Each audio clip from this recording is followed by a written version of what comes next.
आरव हमेशा समझता रहा कि वो उससे प्यार करती है और दोनों की शादी हो गई। लेकिन शादी के बाद जब आरव को अपनी ही पत्नी की एक सच्चाई पता चली तो उसके पैरों तले जमीन खिसक गई। आखिर ऐसा क्या हुआ कि दोनों का हंसता खेलता रिश्ता अस्पताल के एक कमरे तक पहुंच गया। राधे राधे दोस्तों, आज की कहानी का नाम है एक आखिरी चिट्ठी। आरव और निशा एक ही प्राइवेट कंपनी में काम करते थे। दोनों की सीट आमने सामने थी। आरव शांत, जिम्मेदार और मेहनती लड़का था। घर में बूढ़े माता पिता थे, इसलिए वह हर खर्च सोच समझकर करता था। निशा स्मार्ट थी, बातों से किसी को भी अपना बना लेती थी। ऑफिस में कई लड़के उसके पीछे थे, लेकिन उसकी नज़र सबसे ज़्यादा आरव पर थी। वजह उसका सीधा साधा स्वभाव और अच्छी सैलरी थी। एक दिन लंच ब्रेक में आरव, आज मेरा पर्स घर पर रह गया, 500 रुपये दे दो, शाम तक लौटा दूंगी। आरव मुस्कुराया, अरे इसमें पूछने की क्या बात है, 500 कभी वापस नहीं आए। कुछ दिन बाद, आरव मम्मी की दवाई लेनी है, इस महीने थोड़ी दिक्कत है। आरव ने फिर 2000 दिए। फिर मोबाइल खराब, फिर भाई की फीस, हर बार नया बहाना। ऑफिस का दोस्त राहुल कई बार आरव को समझाता, आरव प्यार अपनी जगह है, लेकिन हर महीने पैसे मांगना मुझे ठीक नहीं लग रहा। आरव हंसकर कहता, तो उसे गलत समझ रहा है, मुश्किल में है इसलिए मदद कर रहा हूँ। धीरे धीरे दोनों साथ घूमने लगे। निशा जब भी कहीं जाती, बिल हमेशा आरव भरता। एक शाम निशा बोली, तुम मेरे लिए इतने अच्छे हो, पता नहीं कोई इतना कैसे कर सकता है। बस यही सुनने के लिए आरव सब कुछ करने को तैयार था। करीब 1.5 साल बाद दोनों के घर वालों की रजामंदी से आरव और निशा की शादी हो गई। सबको लगा कि दोनों की जोड़ी बहुत अच्छी है, लेकिन शादी के बाद असली कहानी शुरू हुई। शादी के बाद भी दोनों उसी कंपनी में काम करते रहे। आरव पहले की तरह जिम्मेदार था, सुबह खुद चाय बनाता, निशा का टिफिन तैयार करने में भी हाथ बटाता। लेकिन निशा का व्यवहार बदलने लगा। उसकी पूरी सैलरी उसके अपने अकाउंट में जाती, जबकि घर का किराया, बिजली, राशन, कार की ईएमआई और माता पिता की दवाइयाँ सब आरव देता। एक दिन आरव ने प्यार से कहा, निशा अगर तुम भी थोड़ा घर खर्च में हाथ बटा दो तो अच्छा रहेगा। निशा ने तुरंत जवाब दिया, मेरी कमाई मेरी है, मैंने कोई जिम्मेदारी नहीं ली थी शादी से पहले। आरव चुप हो गया।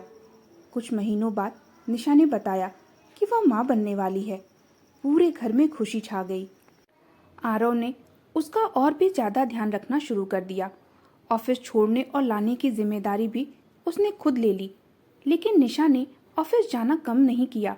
वह अक्सर कहती, आज मेरी तबीयत ठीक नहीं है, तुम मेरा काम भी कर देना। आरव देर रात तक ऑफिस में रुककर अपना और उसका दोनों का काम पूरा करता। उधर निशा कभी दोस्तों के साथ कैफे चली जाती, कभी शॉपिंग। ऑफिस के लोग बातें करने लगे, यार आरव कितना सीधा है, उसे पता ही नहीं चल रहा कि उसके साथ क्या हो रहा है। एक दिन एचआर ने आरव को बुलाया, आरव पिछले कुछ महीने से निशा का काम तुम कर रहे हो, कंपनी में ये ज़्यादा दिन तक नहीं चल सकता।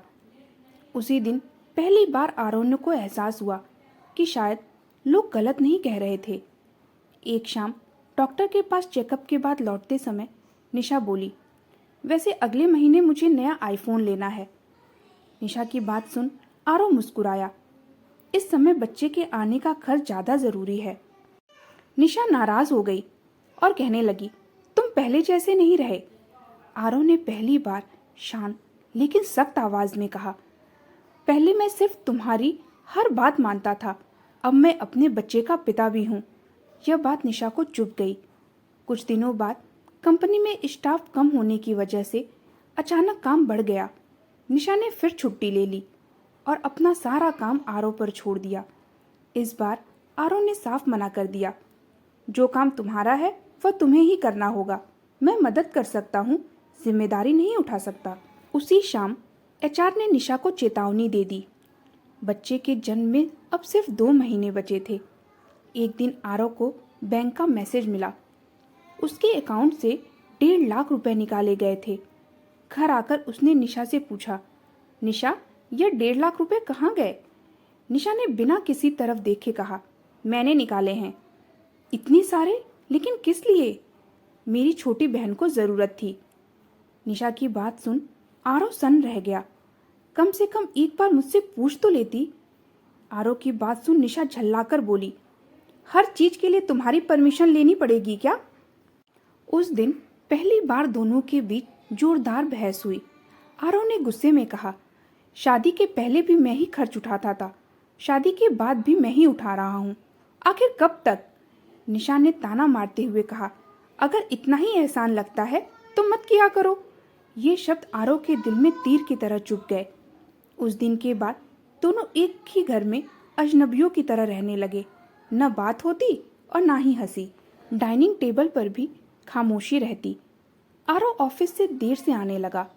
निशा को लगता था कि उसे अब उसकी परवाह नहीं, और आरव को लगता था कि निशा ने कभी उसे प्यार किया ही नहीं, सिर्फ उसका इस्तेमाल किया। एक रात निशा की तबीयत अचानक बिगड़ गई। उसे अस्पताल ले जाया गया। डॉक्टर ने कहा, तनाव बहुत ज़्यादा है, मरीज को खुश रखिए वरना बच्चे पर असर पड़ सकता है। आरव सारी रात अस्पताल की कुर्सी पर बैठा रहा, लेकिन सुबह होते ही फिर दोनों के बीच वही खामोशी लौट आई। कुछ दिनों बाद निशा ने आरव के लिए एक चिट्ठी लिखी।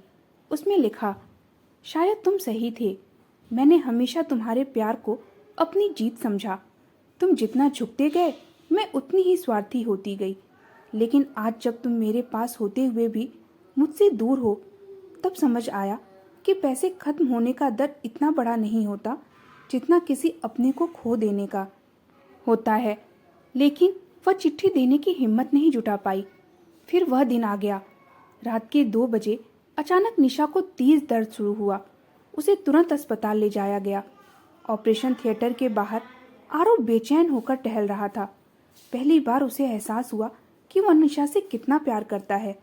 सारी नाराजगी, सारे झगड़े उस समय बेकार लग रहे थे। करीब 1 घंटे बाद डॉक्टर बाहर आए। उनके चेहरे पर गंभीरता थी। आरव का दिल बैठ गया। डॉक्टर, मेरी पत्नी ठीक है ना?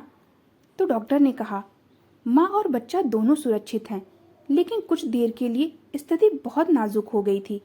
यह सुनते ही आरव की आंखों से आंसू बहने लगे। जब निशा को होश आया तो उसने देखा कि आरव उसका हाथ पकड़े बैठा है।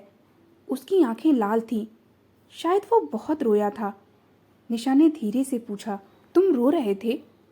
आरव मुस्कुराने की कोशिश की और बोला, अगर आज तुम्हें कुछ हो जाता तो मैं खुद को कभी माफ़ नहीं कर पाता। निशा ने तकिए के नीचे से वही चिट्ठी निकाली।